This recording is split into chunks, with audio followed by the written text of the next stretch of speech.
Là, on arrive pas loin d'une plantation de maïs OGM, le tout financé par le fils de Howard Buffett, le magnat de Wall Street, par Bill Gates, le milliardaire, et par Monsanto, le géant fabricant de pesticides et d'OGM.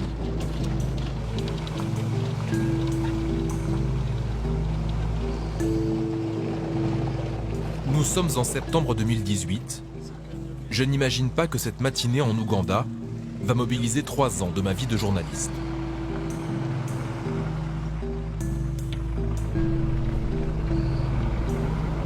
I think I see crops over there. I think it's maize, but not so sure. Ah voilà, ici là. Alors, c'est marqué zone de test pour plantes génétiquement modifiées. Et juste à côté, entrée interdite.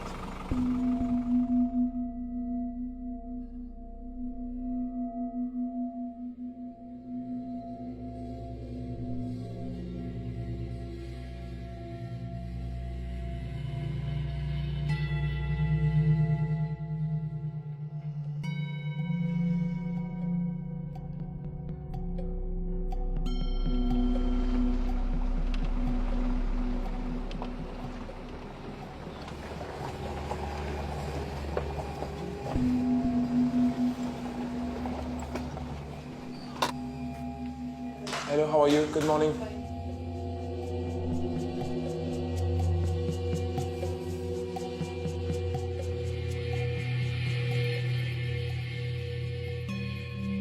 I'm interested in American investment in Uganda, so I just wondered if we could snap 1 or 2 pictures of the test fields here. I think you need to see the director first. Oh.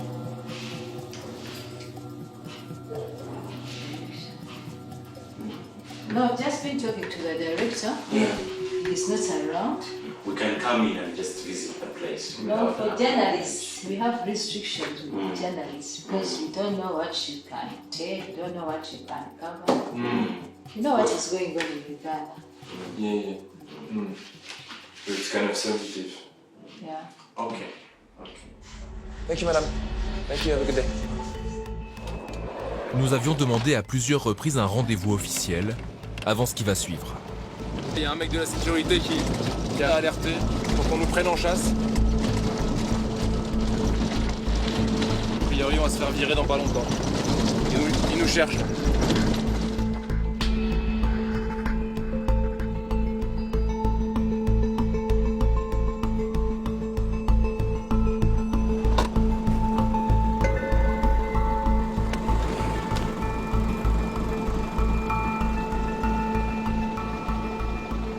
We are nervous. If Yes. someone comes in Yeah, without clear intentions, you Yes. see, we can lose lives innocent. Des menaces de mort pour avoir tenté de filmer un champ de maïs OGM. Pourquoi autant d'hostilité sur le terrain?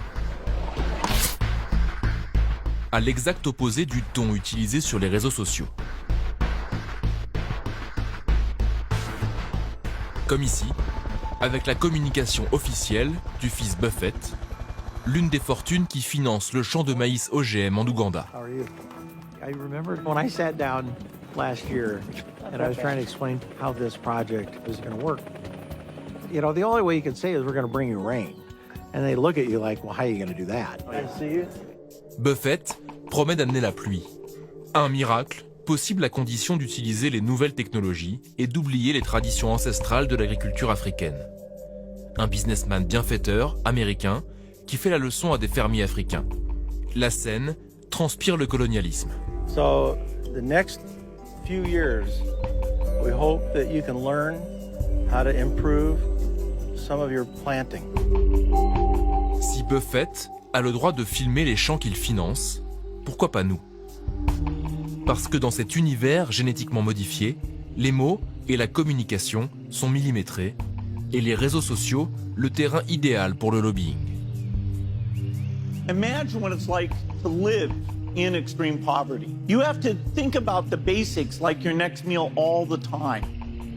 Ici, sur Instagram, ce maïs embellit la vie des Africains, combat la famine.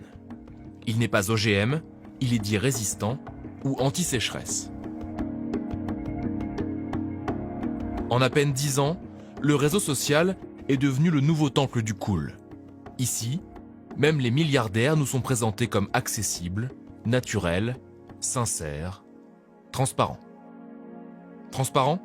Vraiment ? Nous nous sommes invités dans le monde de ces riches mécènes qui rêvent d'une Afrique génétiquement modifiée. Et nous avons découvert qu'une partie de ce rêve est déjà une réalité. Si vous avez assez d'argent, vous avez le pouvoir de choisir la destinée de tout un tas de pays aussi différents que le sont les pays africains. Our foundation is proud to be a part of that with our $700 million commitment. On met en avant des buts prétendument philanthropiques, humanitaires, mais au fil du compte, on se rend compte que c'est autre chose qu'on essaie de promouvoir. Il y a un financement dans une recherche hasardeuse. Il y a un financement dans un saut vers l'inconnu. C'est quand même la géopolitique agricole. Ça pourrait être très simple, quoi.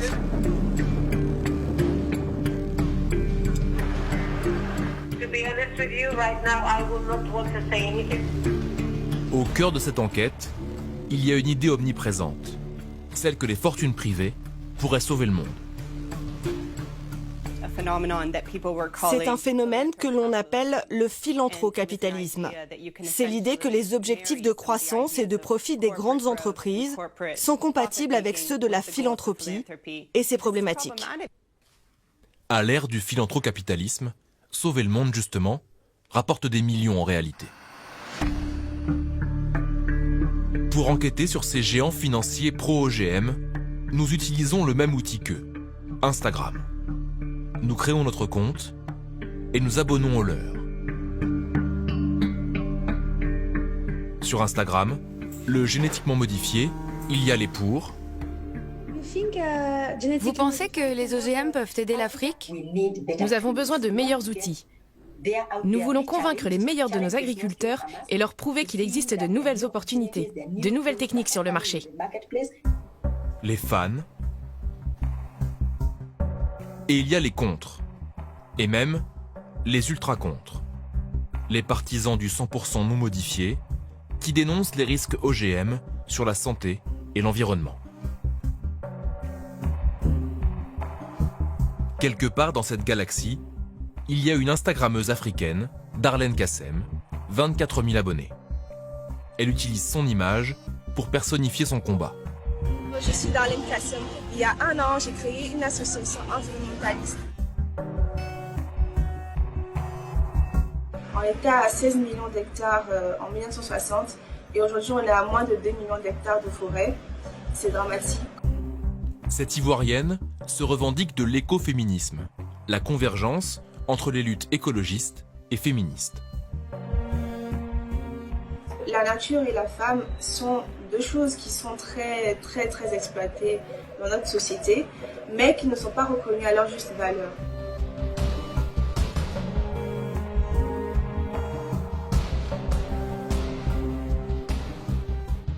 Cette Africaine, influente sur les réseaux sociaux, nous avons choisi de la convier avec nous sur le terrain, de lui confier notre compte Instagram pour démêler ensemble les fils d'une intrigue en cours sur son continent.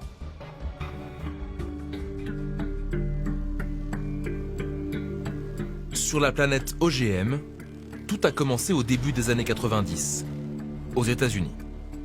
C'est l'âge d'or de la puissante fabrique du génétiquement modifié, Monsanto. Au tournant des années 2000, elle s'étend en Amérique du Sud, conquiert l'Argentine, avant le Brésil. Au même moment, en Europe, on est sceptique. C'est le principe de précaution qui est choisi. Les cultures génétiquement modifiées sont très limitées, voire interdites. Alors, pour nos philanthrocapitalistes, qui misent tout sur le génétiquement modifié, le continent africain est l'Eldorado.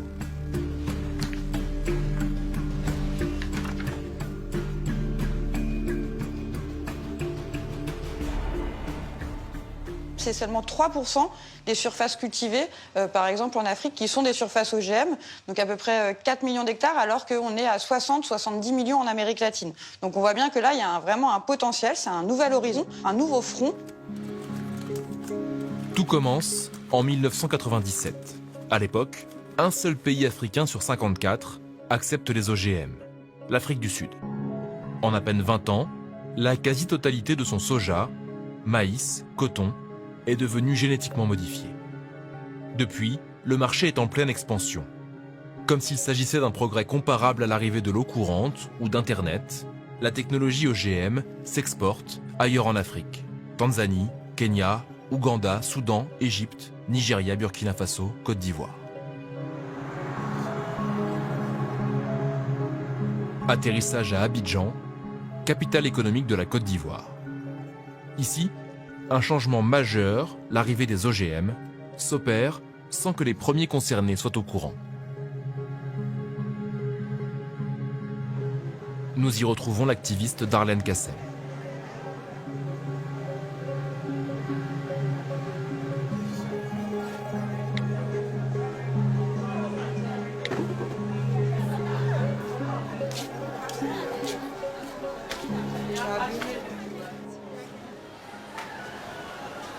Dans ce genre de marché, inutile de demander aux vendeurs si leur produit est sans OGM ou non. Vous connaissez les OGM? Les OGM, je ne comprends pas ça. Quel OGM. OGM. OGM. OGM. Je ne connais pas. Merci. Bref, les OGM, les légumes et les fruits transgéniques, on ne connaît pas. Les activistes, eux, savent que la menace est imminente et l'agriculture traditionnelle africaine en danger. Notre agriculture, c'est une agriculture moins intensive, pratiquée par des agriculteurs qui utilisent essentiellement des outils rudimentaires. Mais ce qu'il faut retenir en gros, c'est que ça reste encore une agriculture nourricière, une agriculture juste, une agriculture qui est à visage humain. Bien évidemment, cette forme, elle est menacée.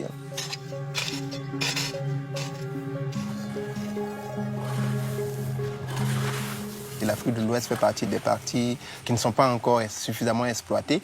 Donc c'est des opportunités, c'est un espace commercial à occuper.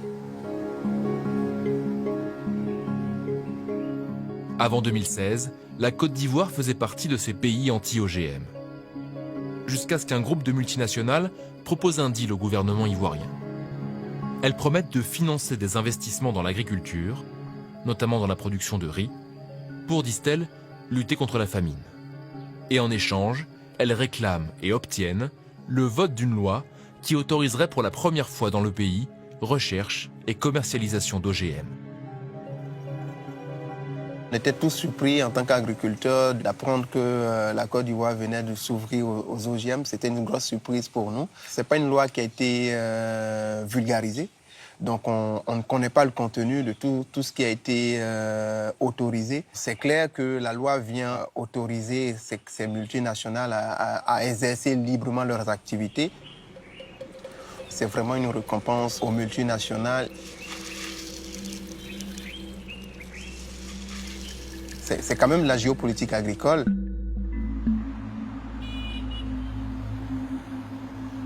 Dans cette géopolitique agricole, les OGM et leurs promoteurs utilisent un argument imparable.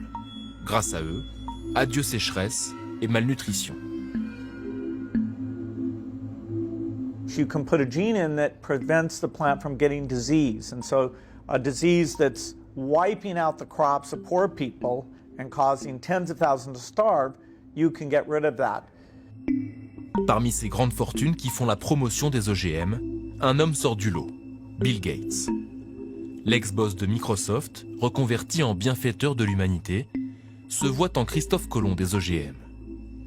Son navire amiral, la fondation Bill et Melinda Gates, l'ONG la plus riche du monde, et ses 50 milliards de dollars d'actifs.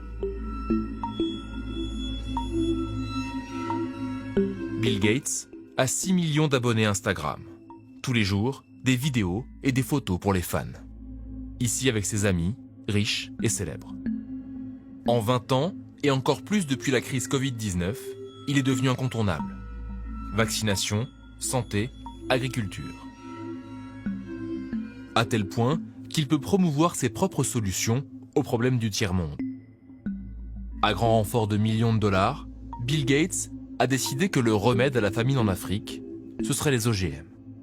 The Europeans have decided they don't want to use it, most of them, which is fine. They're not facing malnutrition and starvation. If they want to pay a premium for food of a kind, it's not a huge deal. The Africans, I think, will choose to let their people have enough to eat. Bill, tout-puissant. Sur Internet, la vie de Bill est racontée par Bill lui-même. Les exceptions sont rares. Lindsay McGoy est une des seules à avoir osé enquêter sur la fondation Gates. Mais elle n'a jamais été autorisée à interviewer le philanthrope le plus célèbre du monde. La fondation Gates décide à quels médias et à quels journalistes elle accepte de donner des interviews. Donc elle sélectionne à sa convenance ceux qui vont parler d'elle de manière positive. La fondation considère qu'elle n'a aucune obligation de s'expliquer auprès des médias ou de répondre aux questions du grand public. You have to decide what's important in the world.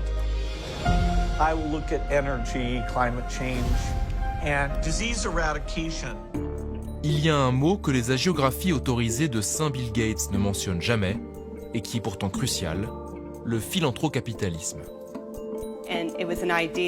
C'est l'idée que les objectifs de croissance et de profit des grandes entreprises sont compatibles avec ceux de la philanthropie. C'est problématique parce que ça installe l'idée que les milliardaires sont capables de sauver le monde. Alors que ce n'est pas le cas, c'est même le contraire, puisque ce sont leurs pratiques qui ont dégradé l'environnement. Bill Gates s'est trouvé une nouvelle urgence environnementale. Éradiquer les maladies qui ravagent le manioc africain, qu'il appelle lui-même le légume le plus intéressant du monde. Par quel miracle? Celui de la technologie. Comme toujours. Ici, c'est l'hôpital des plantes. C'est des laboratoires hyper surveillés et sécurisés. Je pense qu'on n'a pas vraiment accès pour savoir vraiment ce qui s'y trame. Est-ce que vous avez une ligne de conduite qui empêcherait le financement de projets OGM? Ce qui m'étonne, c'est que ce soit un projet dans lequel l'Union européenne soit impliquée.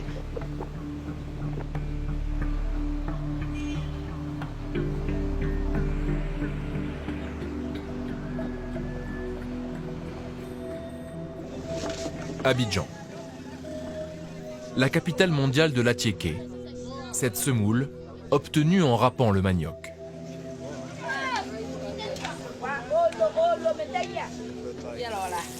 On la retrouve dans toutes les assiettes.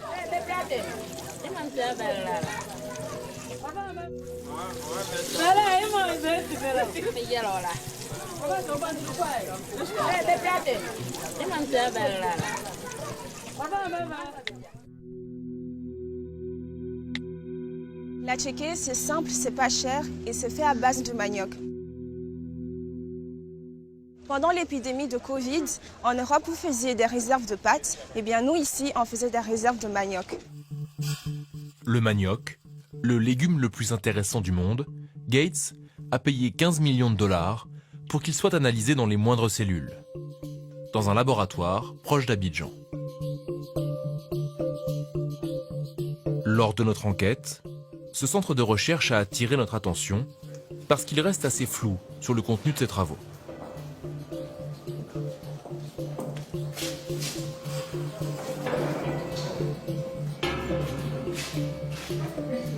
Bonjour tout le monde.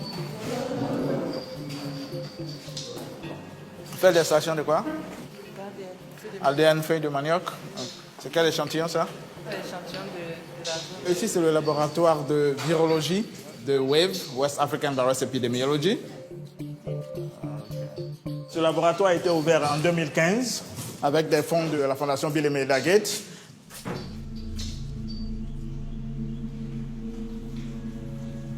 Ce programme baptisé WAVE a évidemment un joli compte Instagram.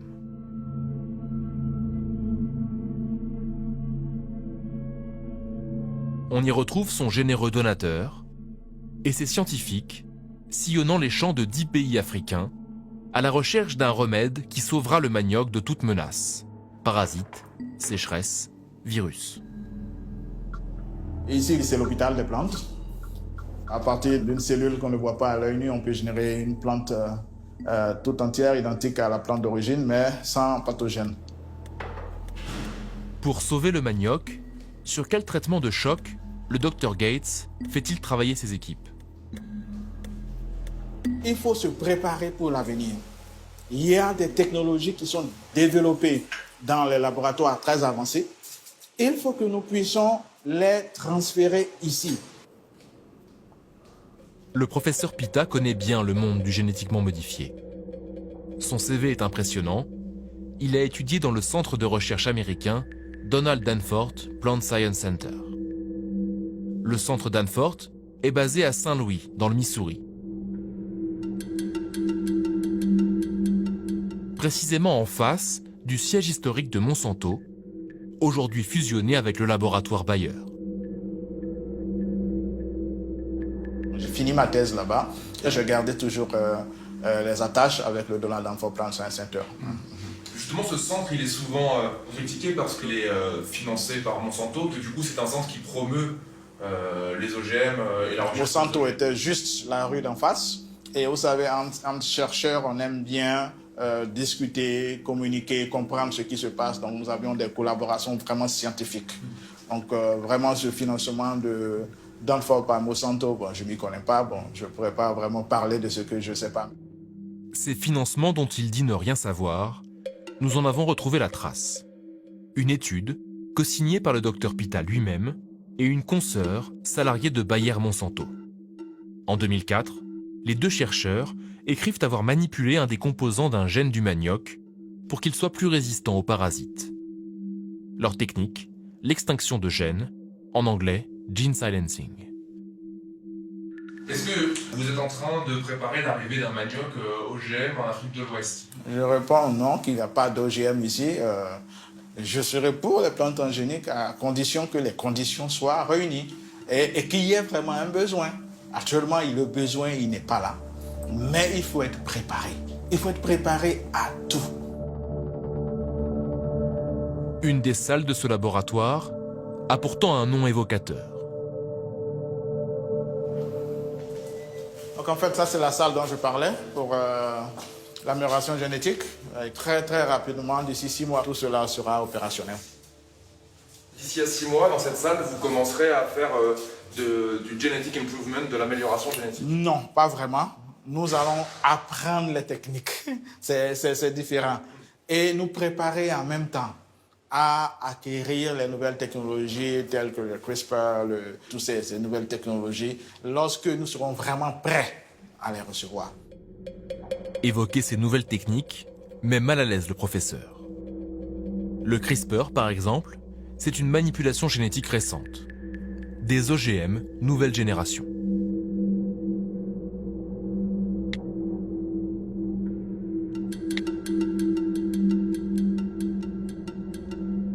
Aujourd'hui, il y a 2 techniques d'édition génétique. On les appelle parfois les nouveaux OGM.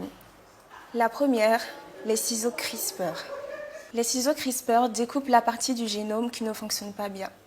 Sauf que c'est pas comme avec les cheveux. Quand c'est coupé, ça ne repousse pas, c'est définitif.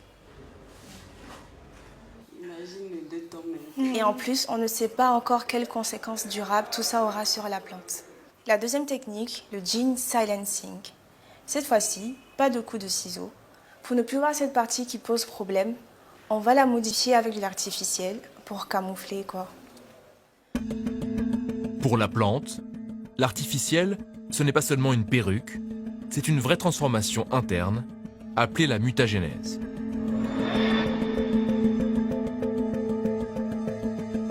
Les OGM classiques, on parle de transgénèse parce qu'il s'agit de prendre un gène étranger pour le mettre dans un gène d'un organisme autre, ça peut être une plante ou un animal, pour que cet animal ou bien cette plante-là exprime des caractéristiques qui n'avaient pas à l'état initial. Mais dans le cas, par exemple, des nouvelles technologies d'OGM, les modifications se font à l'intérieur de la plante. Donc, il n'y a plus de transplantation. Donc, les promoteurs des OGM disent qu'on ne peut pas parler d'OGM dans ce cas, puisqu'il n'y a pas eu de transfert de gènes extraterrestres. Mais nous disons que c'est le même principe.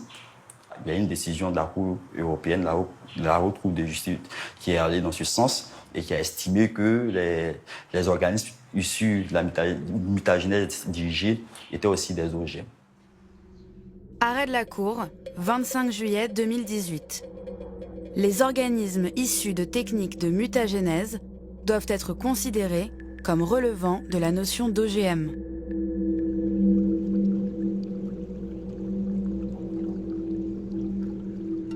Pollution de l'environnement. Mutation non désirée. Accumulation de molécules cancérigènes.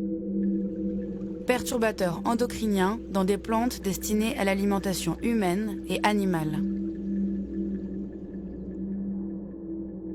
La Cour de justice européenne dit non à la mutagénèse, donc en théorie, l'Europe devrait dire non au programme WAVE. Sauf que nous avons découvert une surprise. Le professeur Pita et son équipe sont aussi financés par l'Union européenne. Alors, il y a un moment, pendant la visite du centre de recherche, où le professeur Pita nous montre une salle. Et je crois qu'il nous parle d'un financement de l'Union européenne. Toutes les paillages, tout est fait, les équipements ont été commandés. Nous avons eu un partenariat avec l'Union européenne. Donc ce sont ces fonds-là qui vont nous permettre d'équiper ce laboratoire. Alors, du coup, si on cherche dans leur projet, tic, tic. WAVE, financement et cofinancement, 5 millions de l'Union européenne sur 5 ans. Ah, 5 millions d'euros. L'Europe cofinance un laboratoire qui projette de pratiquer des recherches que la Cour de justice européenne considère comme dangereuses. Pendant des semaines, nous avons cherché à obtenir une interview de Jutta Urpilainen, la commissaire en charge du dossier. Son cabinet ne nous l'a jamais accordé. Vous avez des nouvelles de Jutta Urpilainen? Est-ce qu'on pourrait trouver un créneau pour une interview? Okay.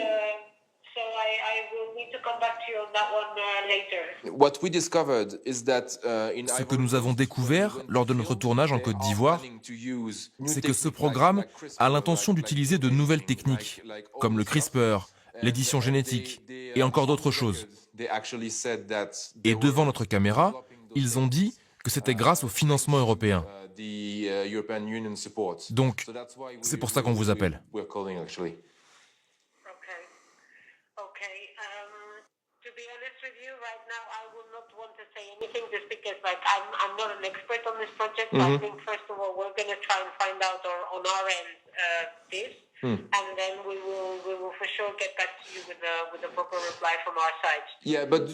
Mais est-ce que vous avez une ligne de conduite qui interdirait à la Commission de financer des projets OGM?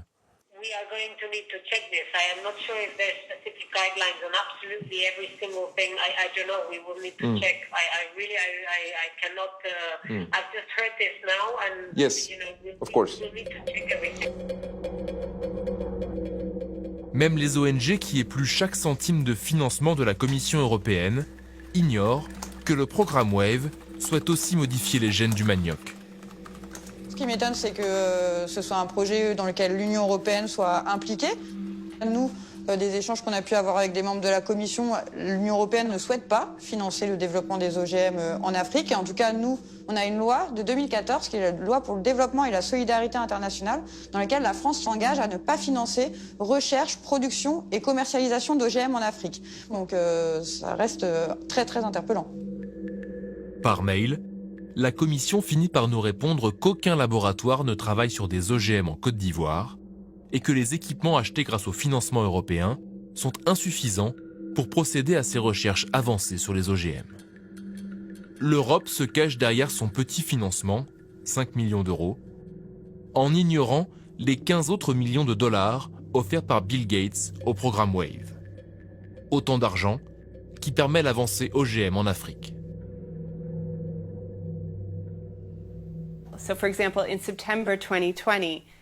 En septembre 2020, une grande coalition de leaders africains a écrit une lettre à la Fondation Gates en lui demandant de reconsidérer ses investissements massifs en faveur des OGM. Ils demandaient aussi que la Fondation Gates finance plutôt l'agroécologie, qui est plus durable et plus adaptée aux besoins des communautés locales. Et finalement, la Fondation a totalement ignoré cette demande. Bill Gates ignore la coalition de leaders africains, ignore les demandes de Lindsay McGoy et les nôtres. Les choix de la Fondation Gates s'imposent aux Africains, sans aucun contre-pouvoir assez puissant pour les remettre en cause. C'est le cœur du philanthrocapitalisme, les investissements d'un milliardaire, parfaitement alignés avec les intérêts de l'agrobusiness. Idéologiquement, M. Gates est un fervent défenseur du capitalisme. Donc la question, c'est de savoir si le capitalisme peut remplir la mission des gouvernements, c'est-à-dire aider la population. La clé du système Gates, c'est sa structure financière, la manière dont ces 50 milliards de dollars d'actifs sont utilisés. Tout cet argent est en fait investi en bourse, dans différentes entreprises cotées. Et pour cela, le couple Gates utilise un trust financier. Le cash que la Fondation Gates investit, par exemple en Afrique, vient des dividendes reçus en tant qu'actionnaire de tout un tas d'entreprises. C'est comme ça que la plupart des fondations fonctionnent. Elles reçoivent des dividendes. Concrètement, la Fondation Gates investit du capital dans ces entreprises qui, en échange, lui cèdent des actions. Donc, en résumé, la Fondation détient des parts d'autres entreprises. Dans la liste des investissements, et donc des profits de la Fondation Gates, on retrouve des géants industriels. Amazon, Apple, Coca-Cola et encore BASF, le géant allemand de la chimie, en pointe sur la vente de semences OGM. La Fondation Gates en détient pour plus de 7 millions de dollars d'actions. Les profits d'Amazon, une partie va dans les caisses de la Fondation Gates. Les bénéfices de Coca, une partie va aussi à la Fondation Gates. L'argent généré par les ventes de semences OGM BASF, dans les caisses de la Fondation Gates, encore une fois. Avec Gates, Wall Street gagne à tous les coups. Ces choix génétiquement modifiés deviennent les choix de tout un continent. C'est vrai pour l'agriculture, mais aussi plus surprenant pour le paludisme. Please join me in welcoming Bill Gates to the stage. Aujourd'hui, le gouvernement a sérieusement des difficultés pour dire non par rapport à ce que Bill Gates veut faire ici. Il pourrait avoir une meilleure viabilité, être plus fort, peut-être même se développer plus vite. Ça renforce les doutes qui s'installent maintenant à nous. En Afrique, l'ancien patron de Microsoft a trouvé un autre domaine dans lequel faire la promotion de ces techniques OGM. Car Gates le bienfaiteur n'aime pas les virus et encore moins les moustiques. A disease that kills a child every other minute of every day. Le paludisme, il s'est mis en tête de l'éradiquer, comme toujours à coups de millions de dollars et de recherches scientifiques. Dans ce domaine, Bill Gates et sa fondation ont la puissance d'un État, comme ici à Lyon, en octobre 2019.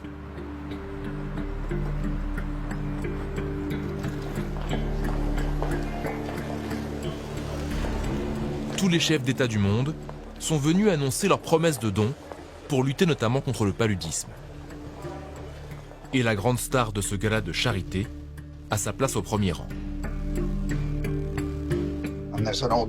Il y a une vieille blague en anglais qui dit « Où va s'asseoir un gorille de 400 kilos ?» Et la réponse c'est « Il s'assoit où il veut ». Bill Gates est ce gorille de 400 kilos, celui que les pays les plus riches du monde invitent à la table comme si c'était un État.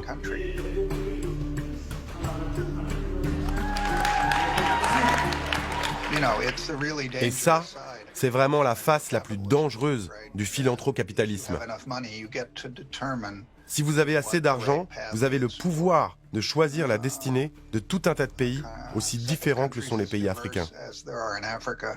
Je veux vraiment remercier Bill Gates et sa fondation parce qu'il est aussi au rendez-vous. Il a été au rendez-vous historiquement et il est au rendez-vous à nos côtés de l'augmentation.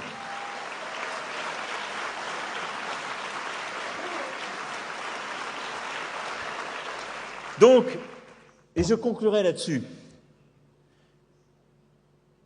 je ne laisserai personne sortir de cette pièce, ni quitter Lyon tant que les 14 milliards de dollars ne seront pas obtenus.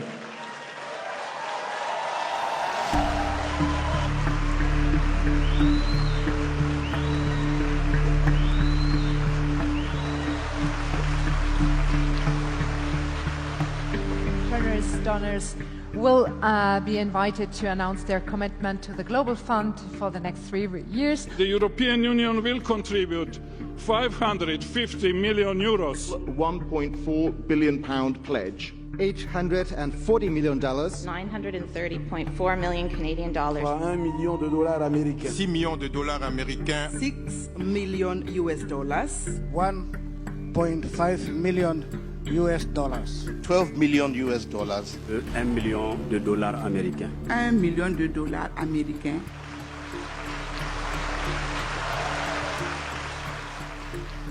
Nous sommes à quelques pas de lui, avec 1000 questions à lui poser. Mais dans le monde parfait de Bill Gates, tout est programmé et nous ne sommes pas sur son agenda.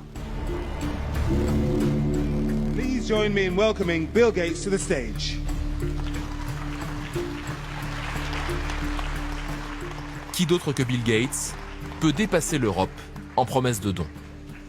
Everybody here has really stepped up, a lot of generosity, and although we don't know the exact total yet, there's no doubt that we've made a significant increase. Our foundation is proud to be a part of that with our $700 million commitment.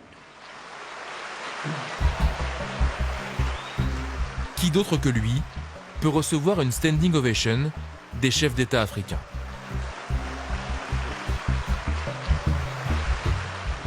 We were working on a new generation of nets, and we have now today the Interceptor G2 right here, and these are new, but even in the next year, they'll be going out by the millions.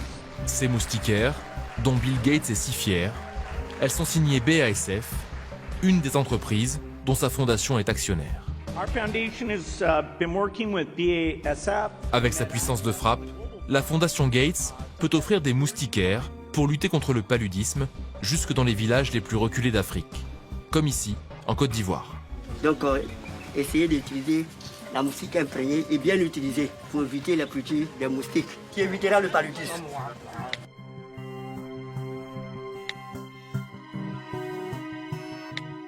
Le paludisme, je connais très bien puisque moi-même je l'ai tous les 3 mois. Ici, dans ce village isolé, toute la prévention et la lutte contre la maladie sont faites grâce à des fonds du créateur de Microsoft. Mais il faut aussi dire que discrètement, Bill Gates finance des projets très étranges pour lutter contre les moustiques. Ce projet très étrange, la fondation Gates le finance à hauteur de 155 millions de dollars. Son objectif serait révolutionnaire, créer des moustiques qui ne transmettent pas le paludisme en les modifiant génétiquement. Nom de code, Target Malaria. En tant qu'alliance globale de chercheurs à but non lucratif, Target Malaria veut aider à sauver des millions de vies de cette menace. Nous nous sommes demandé si nous pouvions faire quelque chose de différent. Nos chercheurs introduisent des gènes dans les œufs de moustiques qui vont affecter la capacité de reproduction. Vous ne trouverez pas cette vidéo sur l'Instagram de Bill Gates. Il ne revendique pas publiquement l'expérimentation. Pourtant, elle a bien eu lieu, grandeur nature, en Afrique de l'Ouest. Atterrissage au Burkina Faso, un pays sous la menace de groupes armés djihadistes. Mais à notre arrivée, une autre menace plane sur notre enquête. Ce décret présidentiel publié en 2018 et qui limite strictement la transparence autour des projets OGM dans le pays, sécurité de l'État, confidentialité des affaires. Nous partons quand même pour Bobo Dioulasso, deuxième ville du pays, là où le 1er juillet 2019, le gouvernement a autorisé Target Malaria à lâcher ses moustiques génétiquement modifiés. Une première sur tout le continent africain, mais sans son et sans image. Target Malaria n'a pas filmé l'opération. Décret gouvernemental ou pas, nous interrogeons le maire. Bonjour. Bonjour. Ça va bien? On salue comme ça. Rose. Nous avons été approchés par le projet Target Malaria. Le projet, tel que nous l'avons compris, consiste à modifier génétiquement les moustiques pour pouvoir rendre stériles les moustiques femelles qui transmettent le paludisme. Seulement, quand on parle de modification génétique n'étant pas scientifique, je ne peux pas savoir à terme est-ce que ces moustiques-là, transformés génétiquement, ne vont pas créer d'autres problèmes. Est-ce que vous savez qu'il y a eu une opération similaire au Brésil? Non, je n'ai pas trop bien suivi cet épisode. Le maire n'a pas suivi l'épisode brésilien. Nous, oui. En septembre 2019, la revue scientifique de référence Nature publie le rapport de Jeffrey Powell, un chercheur indépendant, et ses conclusions sont potentiellement terrifiantes. J'avais un projet au Brésil, à Rio, et j'ai entendu dire que dans la région de Jacobina, la société Oxitec procédait à des lâchers de moustiques. Donc je me suis dit, ok, si personne ne le fait, moi je vais aller voir ce qui se passe. Donc, avec votre équipe, vous êtes allé physiquement capturer les moustiques modifiés pour voir ce qui leur était arrivé, c'est ça? Exactement. Nous voulions vérifier si certains des gènes de ces moustiques modifiés s'étaient mélangés à ceux de la population sauvage de moustiques. Et c'est effectivement ce qu'on a trouvé. La modification génétique a doublement raté. D'abord, elle n'a pas exterminé les moustiques cibles. Mais en plus, ces moustiques modifiés se sont reproduits avec des moustiques sauvages et leur ont transmis le gène modifié. Pour Jeffrey Powell, c'est l'ensemble des moustiques de la zone qui pourraient devenir plus robustes. La question, c'est plus robuste par rapport à quoi? Il pourrait par exemple avoir une meilleure viabilité, être plus fort, peut-être même se développer plus vite. C'est typiquement ce qui se passe quand vous fabriquez des espèces hybrides. Elles peuvent se développer plus vite, vivre plus longtemps, être plus fertiles. C'est à ça que je pense. S'il n'y a pas de lien financier entre l'expérience brésilienne et Target Malaria, le projet est similaire. Les moustiques du Burkina risquent-ils un jour de muter, eux aussi? Sur place, personne n'avait envisagé cette possibilité jusqu'à ce que nous montrions l'étude de Jeffrey Powell au maire d'arrondissement de Bobo Dioulasso. On va appeler les gars de Target. Oui, monsieur Meda? Oui. Bonjour. Bonjour. Au téléphone, le chargé de communication de Target Malaria. Est-ce que l'information est fondée sur le Brésil? C'est de lâcher au Brésil ou à la Suisse. Comment ça s'est passé? Cette information, vraiment, je crois qu'on peut se rencontrer. Parfait, ça marche. Bon, mais il dit que lui ne sait pas comment ça s'est passé. C'est ça qui m'inquiète maintenant parce que si c'est le même projet et que lui qui maîtrise bien le domaine, il n'est pas informé, bon, moi, ça renforce les doutes qui s'installent maintenant à nous parce que la moindre des choses, c'est de suivre. Parce que je n'ai pas envie que la population de Bana soit des cobayes. Ça, je ne suis pas prêt à accepter. Si effectivement c'est le même projet, je crois que c'est révoltant. Une caméra européenne dans les bureaux du maire et les responsables du programme débarquent. Bonjour monsieur. Bonjour. Je suis journaliste pour la chaîne Arte. Et on est venu voir un petit peu ce qui se passait sur Target Malaria, voilà. D'accord, il n'y a pas de souci. Je n'ai pas habilité à parler à la presse. Vous n'êtes pas habilité à parler à la presse? Oui, voilà. Mais là, c'est des questions qui se posent. C'est des questions, oui. Sur les moustiques, tout le monde se pose les mêmes questions. Oui, si, mais bon. Au Brésil aussi, vous voyez, c'est... Voilà. En fait, j'aimerais bien se rassurer. D'accord, voilà. Vous voulez discuter entre vous. Nous étions censés filmer en toute transparence la réunion, mais non.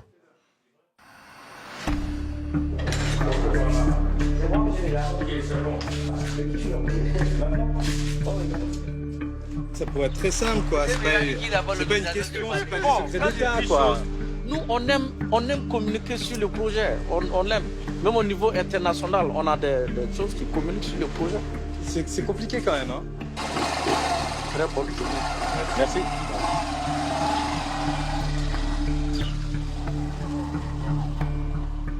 Quelques mois plus tard, Target Malaria nous affirme que le transfert de gènes des moustiques modifiés vers les moustiques sauvages est bien possible, mais qu'il ne présenterait aucun risque. Nous tentons d'interroger l'Agence nationale de biosécurité qui a autorisé Target Malaria à lâcher ces moustiques OGM. Pour toute réponse, le fameux décret présidentiel et son article 9, nos questions portent atteinte à la confidentialité des informations commerciales et même à la sécurité publique. Les activistes burkinabés dénoncent une culture du secret directement inspirée des méthodes de la Fondation Gates qui finance l'opération. Ici, c'est l'université Joseph Kizerbo de Ouagadougou au Burkina Faso. Et là, c'est l'Institut quand même de développement des sciences et populations. Un remerciement à la Fondation Bill et Melinda Gates qui a soutenu le développement de l'Institut supérieur des sciences de la population. Voici la pancarte.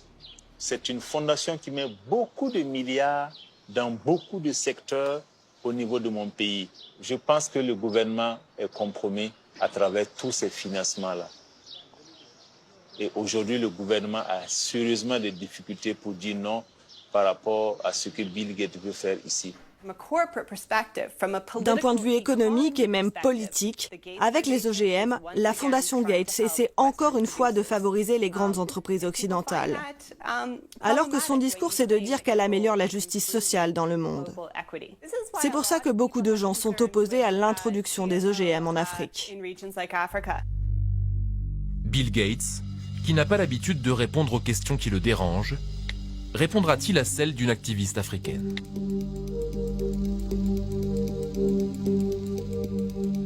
Dear Mr. Gates, Monsieur Gates, my name is Darlene je m'appelle Darlene Kassem.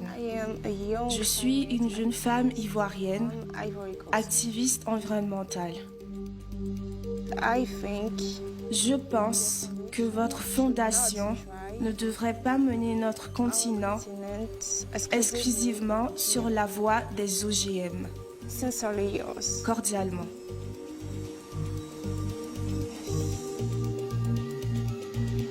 Wow.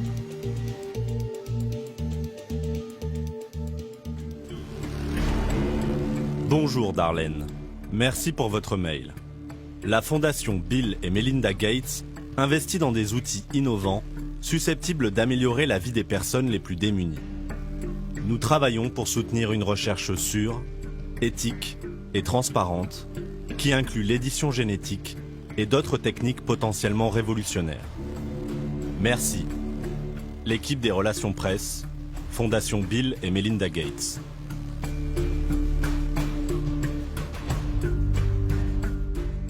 Les techniques potentiellement révolutionnaires de la Fondation Bill et Melinda Gates sont protégées par leur toute-puissance financière, même face aux Nations Unies.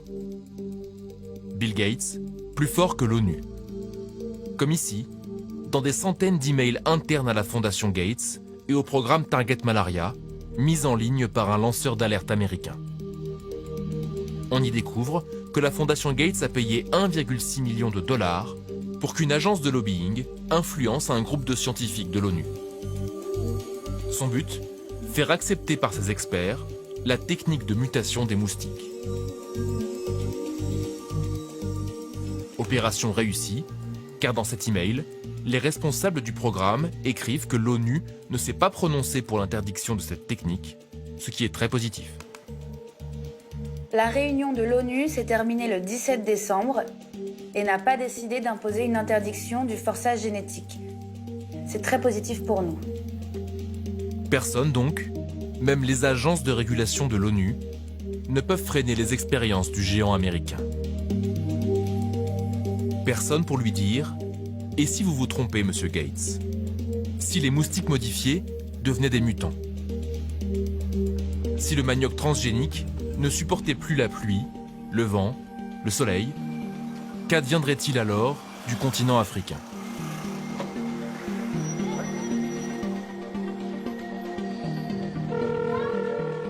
Question cruciale, à poser aussi à l'Organisation des Nations Unies. Hi. Bonjour. Vous êtes le responsable de la communication? Good. J'ai découvert que la Fondation Gates avait financé une agence de lobbying pour qu'elle recrute des scientifiques. Donc, je me demandais si la décision que vous avez prise avait été influencée ou pas par le recrutement de ces scientifiques. Well, I mean that's fine if you found that research. I can't comment on that. You know, I don't belong to those foundations. Okay. So I can't comment on that. I'm afraid I just can't. It's not my competence. Yes, of course. Oui, évidemment.